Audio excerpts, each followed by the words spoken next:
The tiny alien and the lonely planet. The planet Lorelia was quiet, cold, and full of glowing trees. Its sky was always dark blue, and stars blinked like little eyes watching from above.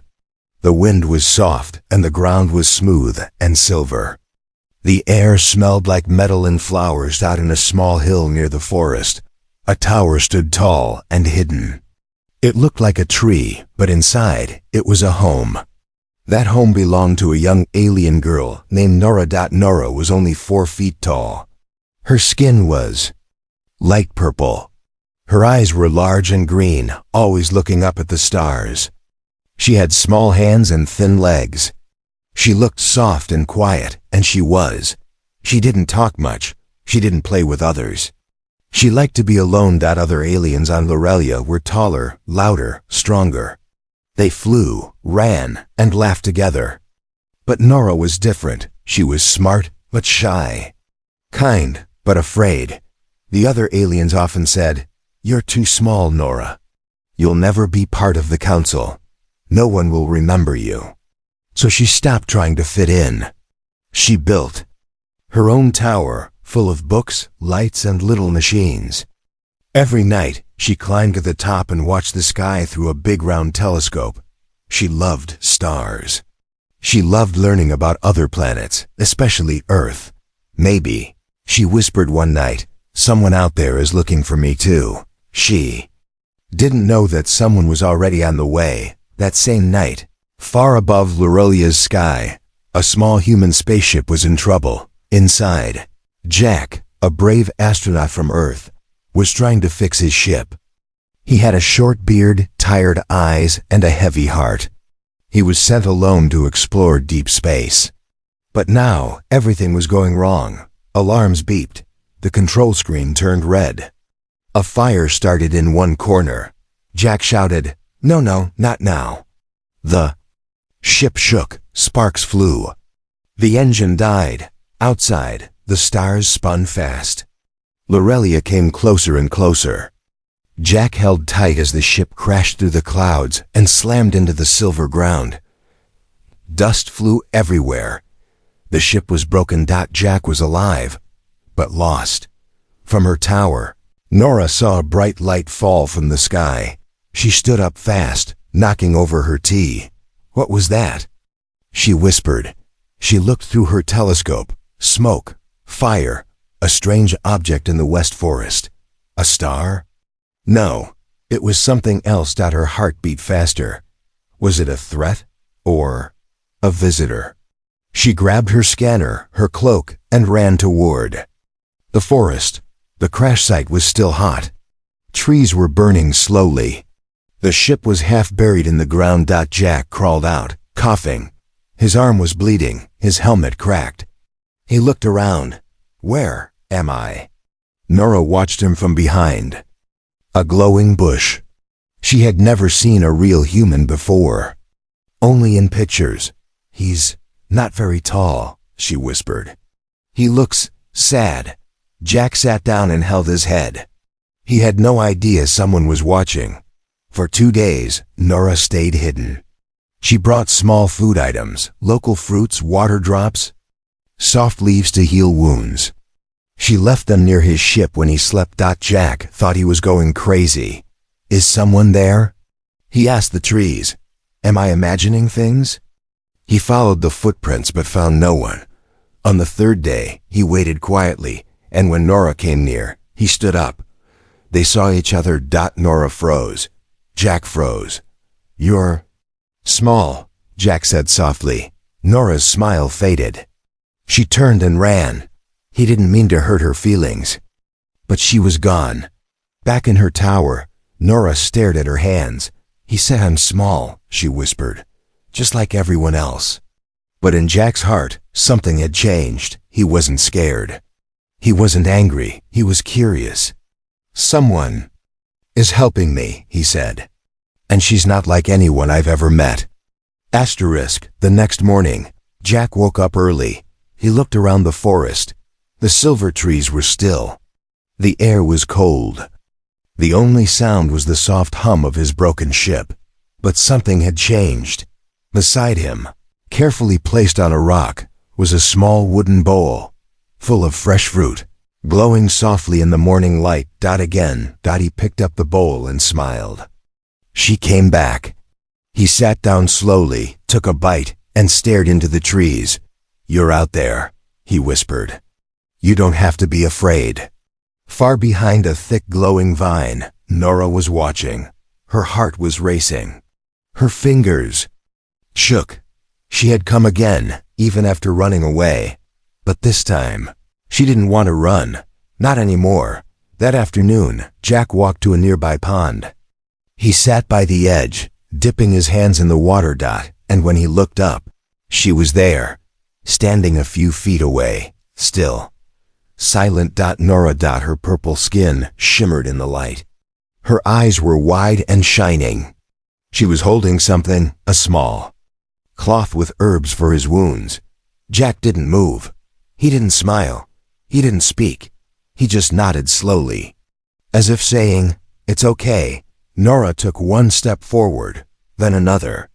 Carefully, gently, she came close and gave him the cloth.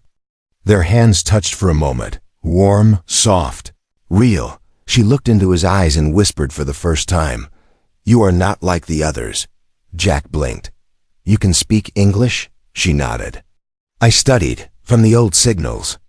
Your stories, your people, your heart." Jack gave a small laugh.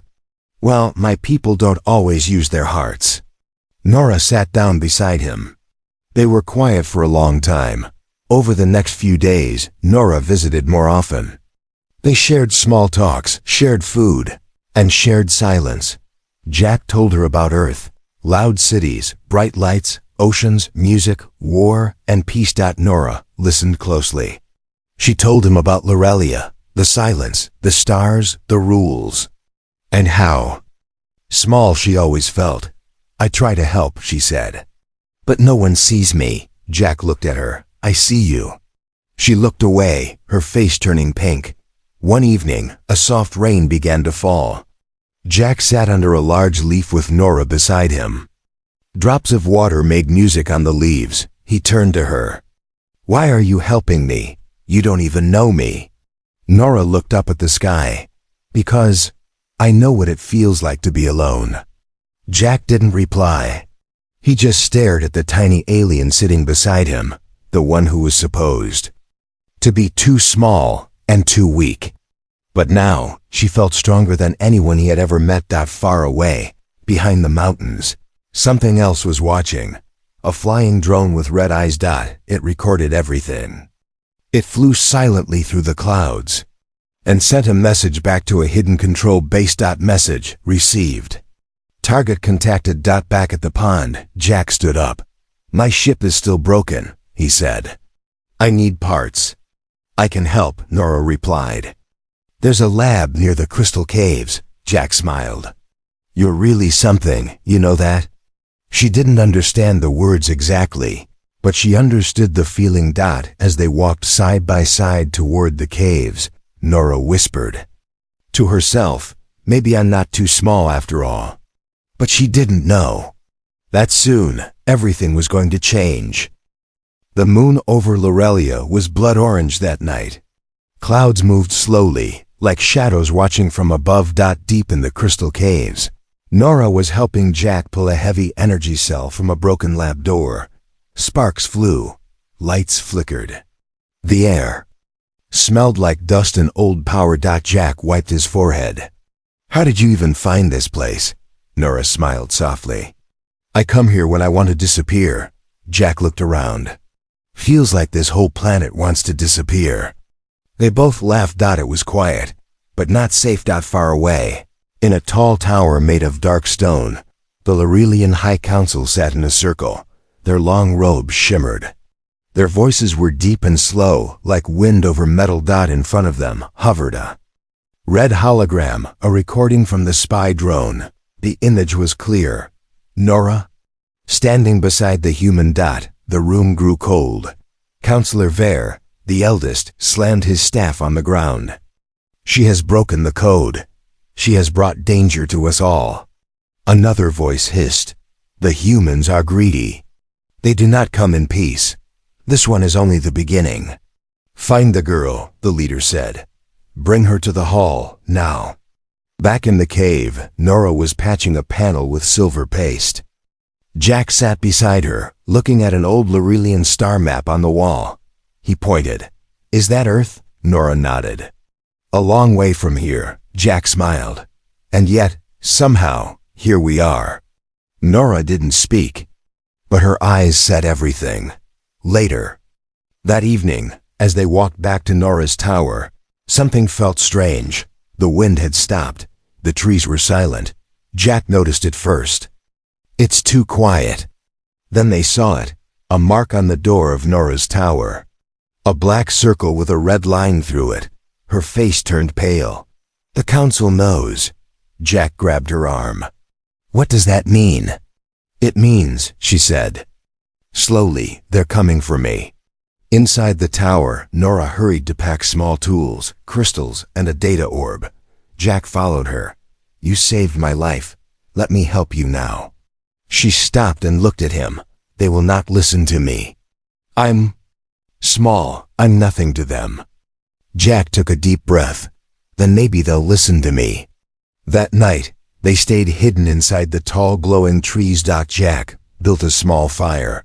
Nora sat close, holding the data orb tightly. What's in that? He asked. Everything, she said. Proof, truth, secrets the council doesn't want known. Secrets about what? About your people, she said softly. And why the council fears you. Jack stared at the fire. He didn't like where this was going. At dawn, the council guards arrived at Nora's tower.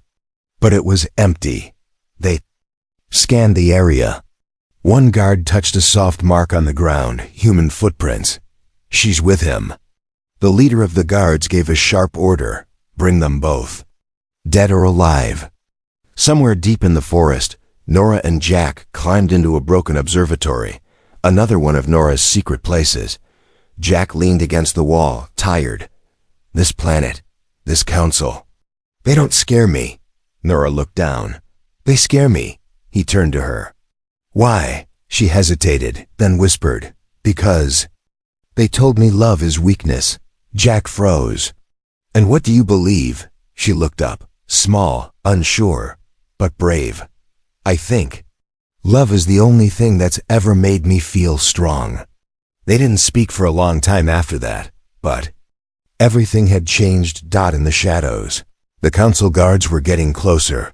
The countdown had begun. The observatory was falling apart. The roof had holes. The walls were cracked. A broken telescope pointed at the sky like a forgotten eye. But inside, it felt like the safest place in the universe. Nora sat on the cold floor, legs crossed, eyes closed. Her fingers moved slowly over the surface of her glowing data orb. Lines of light danced across her face. Jack leaned against the wall, watching her. You look like a star, he said softly. Nora didn't open her eyes. Stars are loud. I'm quiet, Jack chuckled. You're not quiet to me. Outside, the wind whispered through silver trees. Inside, two lonely souls were learning to be unlonely, together. Jack walked closer. That orb, you said it has secrets. About my people, Nora nodded. A long time ago, Earth sent a signal into space, not just to say hello, but to claim what? This planet, she said. The council found the signal hidden in the code. A message that said, prepare resources for extraction. Jack's face went cold. That's not a hello. It's a warning, she said. A quiet one. He sat down beside her. I didn't know, he whispered. Nora looked at him, not angry, just sad. I believe you. Jack looked down. But the people who sent me, maybe they knew. Maybe I was just the first piece. Silence. Then Nora said something small, but powerful. You can carry a message and still not be the message. Jack looked up. What do you mean? I mean, you're more than your mission. For the first time, Jack didn't feel like a lost astronaut. He felt seen. He felt real. He felt something warm, Nora, he said. What do you want? She blinked. I don't understand. If you could choose. Not the council, not the planet, you. What do you want? She looked out through the broken roof. The stars were clear tonight. I want a matter, she said. To someone. You already do, he replied. She turned her head slowly. Do I? To me, Jack said. You matter. A quiet breath. Then, without thinking, Nora reached out, just a little, and touched his hand. Her fingers were smaller, softer, warmer than he expected. She didn't speak. She didn't have to. That night, they sat side by side in silence. Just two souls, one human, one alien, sharing one truth. Not from the mouth, from the heart. But peace never lasts that far across the forest. The council guards found Jack's crashed ship. One of them tapped on a hidden panel. A new message blinked to life. It was not from Earth. It was from Captain Wren. Continue observation. Do not engage. The real mission begins in 3 days. The guard frowned. Begin what? The screen blinked again. Extraction protocol. Phase 1. Back in the observatory, Nora felt a chill down her spine. She held the orb tighter. Something's wrong, she whispered. Jack looked at her. What do you mean? I don't know, she said. But the stars feel different. Tonight. And in the sky above them, a new star was moving. Not natural, not friendly. The star that moved wasn't a star. It blinked red. It turned slowly. And it listened. High above Lorelia, hidden behind clouds. An invisible machine floated in orbit, silent, patient, watching. Inside it, a voice whispered from Earth. Begin. Soft scan, target confirmed. Human unit Jack Dalton. Alien unit, Nora 73, cross-bond detected. Another voice answered coldly. Emotion achieved. Phase 1 complete. Down on Lorelia, Jack was asleep in Nora's tower, his head resting against a bundle of cloth. Her data orb blinking softly nearby. Nora didn't sleep. She stood at the window, watching the sky. She could feel it. Something had arrived. Not like Jack. Not kind, not lost. Something. Sent. That morning, Nora guided Jack deep into the old Lorelian vaults, hidden beneath crystal cliffs. The hall was quiet. Lights hummed softly. The walls were lined with giant metal doors. What is this place? Jack asked. A memory, Nora said. She walked to one door, number 7, and placed her hand on the scanner. The door hissed open. Inside was a chamber filled with dust, and one large object covered by black cloth. Jack stepped closer. What's under there? Something our council promised to destroy, Nora whispered, but didn't. She pulled back the cloth. Underneath, a human-designed weapon. Sharp edges, blue power core, marked with the Earth Federation symbol. Jack's eyes widened. That's ours. How? Nora stared at it. You were here before, long ago. But when my people refused to give your leaders what they wanted, you left and left this behind. Jack touched the machine. Cold, quiet, but still humming. Why didn't your council destroy it? Because they wanted to learn, she said. And now I think they never stopped fearing it. Suddenly, a sound echoed down the corridor, metal footsteps. Nora's ears twitched. Jack grabbed her hand. We're not alone. They ran. Outside the vaults, they ducked into the forest, breath heavy. Behind them, the entrance door slammed. Open. A guard's voice called out. By order of the council, the human is to be detained. Nora 73 must surrender the data orb. Jack and Nora didn't stop. They found us, she said. What do they want from you? Not me, she replied. The truth. That night, Jack and Nora sat under a bridge of roots near a warm spring. Jack looked at her, tired. Did you know? About the weapon? Before you met me. She nodded slowly. I knew, but I didn't know you would come. Then why help me? She looked at him, eyes full of something that wasn't fear anymore. Because you're not like the machine. You're not cold. You're not here to take. I was, Jacka whispered. That's what they sent me for. Nora shook her head. Maybe, but you stayed because of something else. Jack's voice cracked. I didn't think I had a heart left to give. Nora touched her chest. Then why do I feel it beating? The silence between them was warm and painful. They both knew this was more than a crash, more than an accident. This was a setup. Above the planet, in the shadows of orbit, a new message flashed across the machine's screen. Connection successful. Human emotions confirmed. Planet vulnerability identified. Then the final line. Prepare for harvest. Asterisk. The sky over Lorelia cracked open like glass. Not with light, but with sound. A low growing hum vibrated through the trees. Birds stopped flying. Water stopped flowing. Even the wind froze. Nora stood at the edge of the forest, staring up.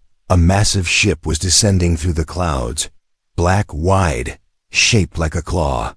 It moved slowly, like a hand about to close. Jack ran up beside her, heart pounding. That's not a council ship, he said. That's from Earth. Nora didn't answer. She already knew. Inside the warship, Captain Wren stood with arms behind his back. His eyes were sharp, cold. Machines buzzed around him. He stared at the screen showing Nora and Jack together. He made contact. Emotional bond confirmed. Target location marked. A soldier beside him asked, "Shall we extract the core now?" "Sir," Wren gave a small smile. "No, let the girl come to us. Let her believe she has a choice." Back on the ground, Nora was breathing fast. They're here for the core. For the crystal heart of Lorelia. What happens if they take it? Jack asked. Nora's voice shook. The planet dies. Jack stared at the sky. And they're using me to find it. No, Nora said. They're using us. They rushed to the old tower. The data orb still pulsed softly. Nora placed it into a stone console. The tower lit up, sending a beam of blue light into the sky. What are you doing? Jack asked. Calling the council, Nora said. Telling them the truth, even if they don't want to hear it. They might come to arrest you. And let them try. Minutes later, 3 council ships landed outside her tower. The council guards stepped out, armored, cold, weapons ready. Nora stepped forward, alone. The lead guard spoke. You have broken Lorelian law. You have bonded with an outsider. You have hidden a weapon. Nora didn't move. And you, she said, have hidden the truth from your people. The human brings danger. No, Nora said. The danger is already here. Look above. They looked. The Earth warship now hovered directly over the planet's heartline. The energy river that fed all of Lorelia. Jack walked out behind her, hands raised. I didn't know. I didn't come to steal, but I won't run from what I helped cause. The council members stared at them. No one spoke. Then Nora stepped closer. She placed her hand on her chest. I may be small, but I stand for something bigger than fear. I stand for this planet. For peace. For love. Silence. Then, a single counselor, the youngest, stepped forward. What do you need from us? Moments later, Lorelian towers across the forests lit up.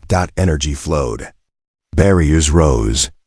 A defense field activated, not to fight humans, but to protect the heart. Nora and Jack boarded a small scout ship and shot into the sky.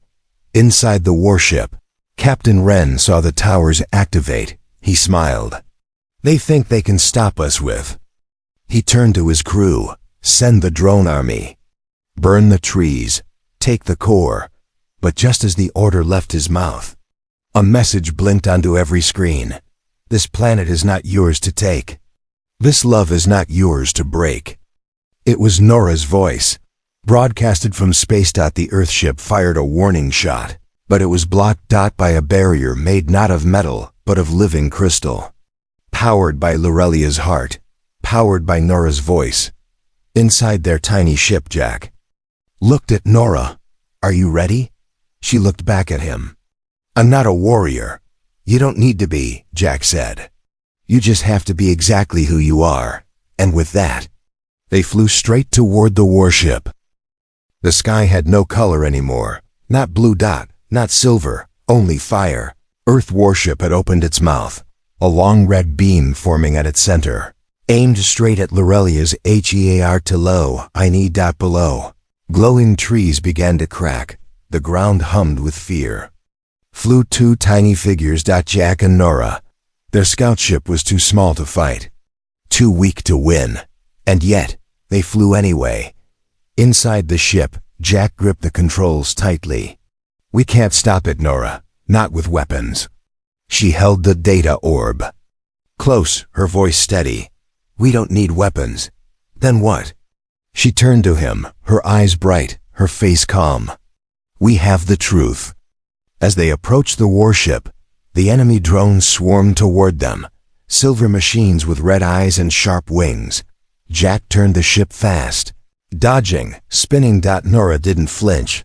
She placed the orb into the signal bay. Then, with a slow breath, she began to speak. Her voice was soft, but it filled the sky.